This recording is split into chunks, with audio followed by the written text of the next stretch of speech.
Daniel तीसरा बाब जो 30 आयात पर मुश्तमिल है। नबूकदनज़र सोने की मूरत की पूजा का हुक्म देता है।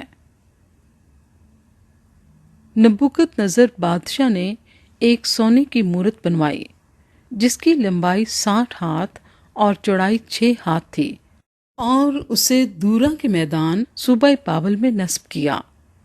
तब नबूकदनज़र बादशाह ने लोगों को भेजा कि नाजिमों और हाकिमों और सरदारों और काजियों और खजांचियों और मुशीरों और मुफ्तियों और तमाम सूबों के मनसबदारों को जमा करें ताकि वो उस मूरत की तकदीस पर हाजिर हों जिसको नबूकदनज़र बादशाह ने नस्ब किया था। तब नाजिम और हाकिम और सरदार और काजी और खजांची और मुशीर और मुफ्ती और सूबों के तमाम मनसबदार उस मूरत की तकदीस के लिए जिसे नबूकदनज़र बादशाह ने नस्ब किया था जमा हुए और वो उस मूरत के सामने जिसको नबूकदनज़र ने नस्ब किया था खड़े हुए।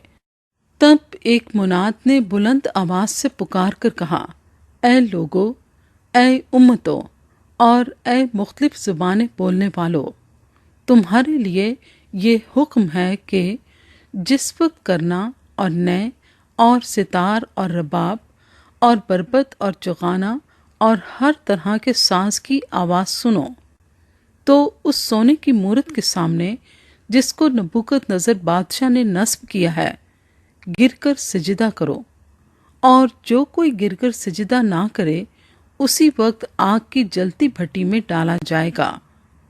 इसलिए जिस वक्त सब लोगों ने करना और नए और सितार और रबाब और बरबत और हर तरह के साज की आवाज़ सुनी तो सब लोगों और उम्मतों और मुख्तलिफ ज़ुबानें बोलने वालों ने उस मूरत के सामने जिसको नबूकदनज़र बादशाह ने नस्ब किया था गिरकर सजदा किया।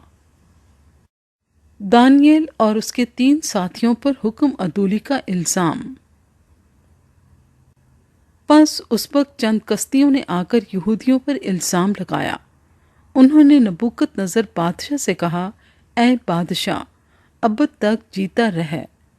ऐ बादशाह, तूने ये फरमान जारी किया है कि जो कोई करना और नए और सितार और रबाब और बरबत और चुगाना और हर तरह के साज की आवाज़ सुने गिरकर सोने की मूरत को सजदा करे, और जो कोई गिरकर सजदा ना करे आग की जलती भट्टी में डाला जाएगा।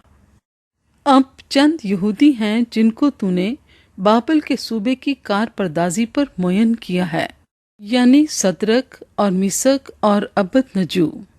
इन आदमियों ने ऐ बादशाह तेरी ताज़ीम नहीं की, वो तेरे माबूदों की इबादत नहीं करते और उस सोने की मूरत को जिसे तूने नस्ब किया सजदा नहीं करते। तब नबूकदनज़र ने कहरो गज़ब से हुक्म किया कि सदरक और मिसक और अबदनजू को हाजिर करें, और उन्होंने उन आदमियों को बादशाह के हजूर हाजिर किया। नबूकदनज़र ने उनसे कहा, ऐ सदरक और मिसक और अबदनजू, क्या ये सच है कि तुम मेरे माबूदों की इबादत नहीं करते हो और उस सोने की मूरत को जिसे मैंने नस्ब किया सजदा नहीं करते?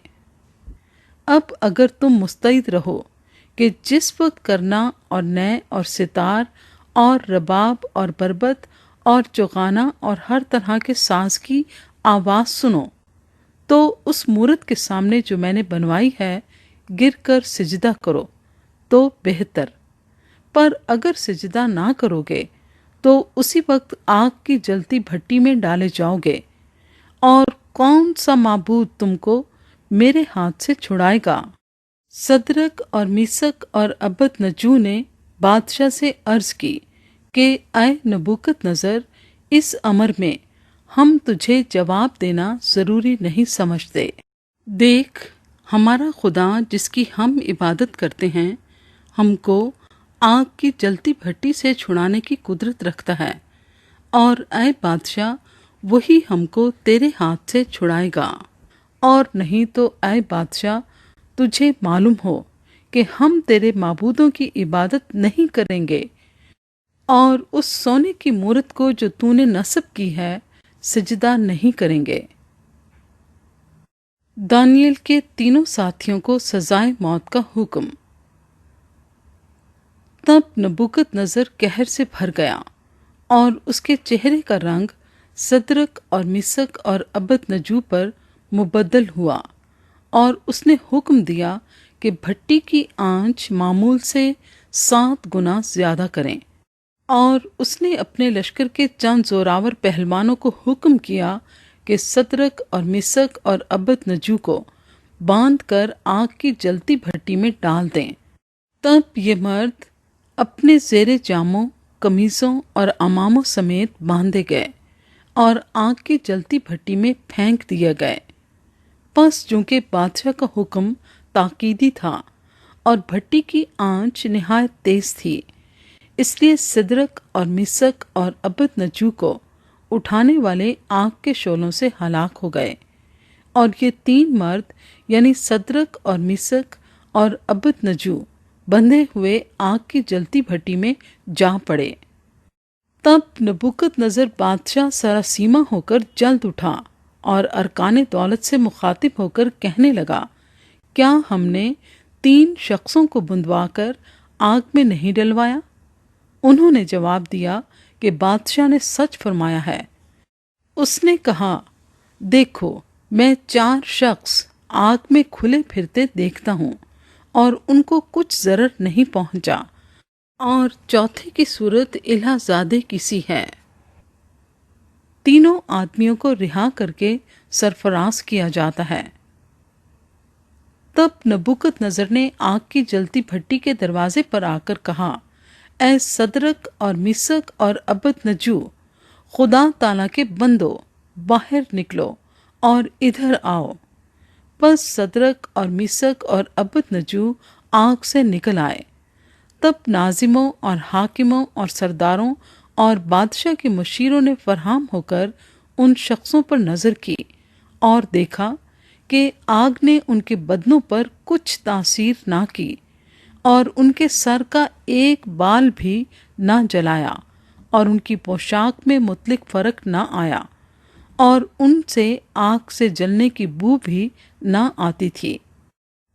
پس نبوکت نظر نے پکار کر کہا کہ صدرک اور مسک اور عبد نجو کا خدا مبارک ہو، جس نے اپنا فرشتہ بھیج کر اپنے بندوں کو رہائی بخشی، جنہوں نے اس پر توکل کر کے بادشاہ کے حکم کو ٹال دیا اور اپنے بدنوں کو نثار کیا کہ اپنے خدا کے سوا کسی دوسرے معبود کی عبادت اور بندگی نہ کریں۔ اس لیے میں یہ فرمان جاری کرتا ہوں کہ جو قوم یا امت یا اہل لغت صدرک اور مسک اور عبد نجو کے خدا کے حق میں کوئی نامناسب بات کہیں، ان کے ٹکڑے ٹکڑے کیے جائیں گے اور ان کے گھر مزبلہ ہو جائیں گے، کیونکہ کوئی دوسرا معبود نہیں جو اس طرح رہائی دے سکے۔ پھر بادشاہ نے صدرک اور مسک اور عبد نجو کو صوبہ بابل میں سرفراز کیا۔